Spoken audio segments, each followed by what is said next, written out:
The 7 Principles of Successful Entrepreneurship, what they don't teach you in business school. Hey everyone, welcome back to the channel. Today we're going to dive deep into the fascinating world of entrepreneurship. We'll explore the real secrets behind building successful businesses, debunk some of the common myths, and uncover the principles that have led countless entrepreneurs to greatness. If you've ever wondered what it really takes to succeed in business, stick around. This video is for you.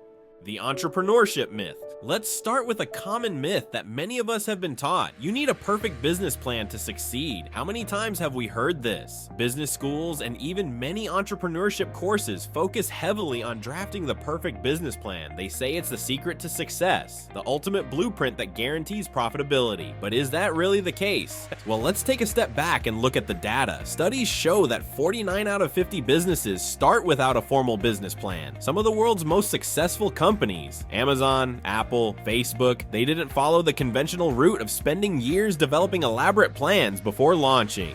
So what's the deal here? If these businesses didn't start with a business plan, how did they achieve such remarkable success? That's what we're going to unpack today by exploring 7 key principles that actually drive business success. The core of business success. First up, leadership. Successful businesses all have one thing in common: a strong, decisive leader. But leadership isn't just about being in charge. It's about delivering results, making tough decisions, and being the visionary that drives the company forward. Effective leadership means assigning resources wisely. It's not about doing the easy tasks. Anyone can do that. It's about making the hard choices, like where to allocate funds, which projects to pursue, and sometimes even who to let go. Peter Drucker, one of the most influential thinkers in business management, famously said that the primary job of a leader is to ask, what are the expected results of my actions? As a leader, you need to constantly evaluate the outcomes you're responsible for, not just for yourself, but for your entire team. What are the key results that will drive sales and profitability? That's the mindset every leader needs. But here's the catch. Good leaders don't complain. If something's not working, it's on you to change it. If a team member isn't performing well, don't waste time complaining. Take action. You hired them, so it's your responsibility to either help them improve or make a change. Think of it like going to a buffet, picking food, and then complaining that you don't like what's on your plate. You made the choice, so if you don't like it, change it. Don't complain, just fix it. This is what separates good leaders from great ones. Solution-oriented mindset. Moving on to the second principle, a solution-oriented mindset. Problems are inevitable in business. You'll face customer complaints, cash flow issues, product defects, and logistical nightmares. But here's the secret. Successful entrepreneurs don't get bogged down by problems.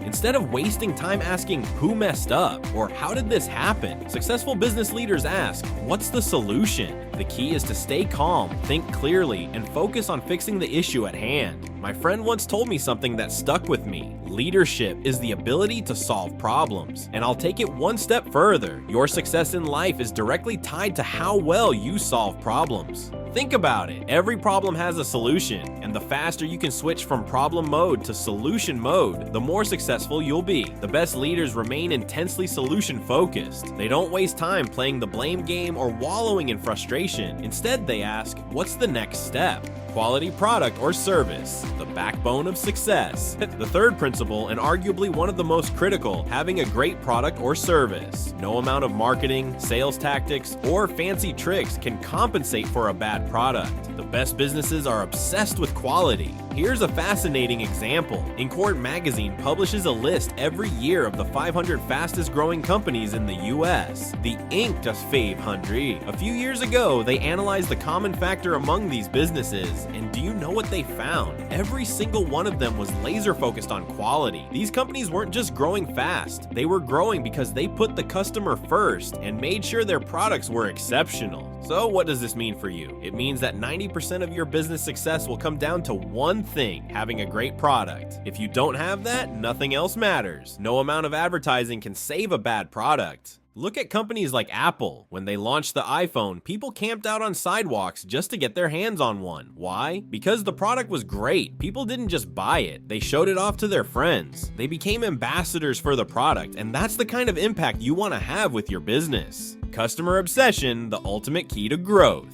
This leads us to the next principle, customer obsession. The most successful entrepreneurs aren't just focused on making sales, they're obsessed with making their customers happy. Here's a little known fact, the CEOs of the top companies on the Inc. 500 list were personally involved in responding to customer feedback. They called customers directly, responded to complaints, and even visited them in person. Why? Because they understood that customer happiness is everything. If you want to build a great business, you need to think like a customer. What do they want? What are their needs? The best companies in the world, like Zappos, which Tony Hsieh led, didn't just sell products, they made their customers feel valued. And as Tony famously said, we're not in the business of selling shoes, we're in the business of delivering happiness. That mindset earned them billions. The power of word of mouth. The fifth principle is related to customer satisfaction, the power of word of mouth. How often do your customers tell someone, wow, that was an amazing product, or you have to try this service? The best measure of your product's success isn't how much money you make, it's how often your customers recommend it to others. In the US, the average rate of customers recommending a product is around 30%, but the best companies like Apple can see rates of 50% or more. This organic growth through word of mouth is what propels great companies to the top. We've talked about the product, the customer, and leadership, but what about your marketing and sales strategy? That's principle 6. You need a solid marketing plan, but it has to align with your product quality. Here's the harsh truth. The quickest way to kill a bad product is to promote it too much. When you push a product that's not up to par, more people will try it, get disappointed, and spread the word that it's bad. Marketing can't fix a product, so first, make sure your product is worth marketing. Numbers matter, know your costs and revenue. And here's principle 7, perhaps the least glamorous, but the most essential. Know your numbers. How much does it cost to produce your product? What are your marketing expenses, overhead, and delivery costs? So many businesses go under because they sell a product for less than it costs to make. As we wrap up, remember this. Success in business isn't about following a rigid plan. It's about understanding these core principles and applying them consistently. Leadership, problem solving, a great product, customer obsession, word of mouth, strategic marketing, and knowing your numbers, that's the real formula for success. If you found value in this video, don't forget to give it a thumbs up and subscribe for more insights into building a successful business. Let me know in the comments what you'd like me to cover next. And as always, keep pushing forward. Success is within your reach. Thanks for watching, and I'll see you in the next video.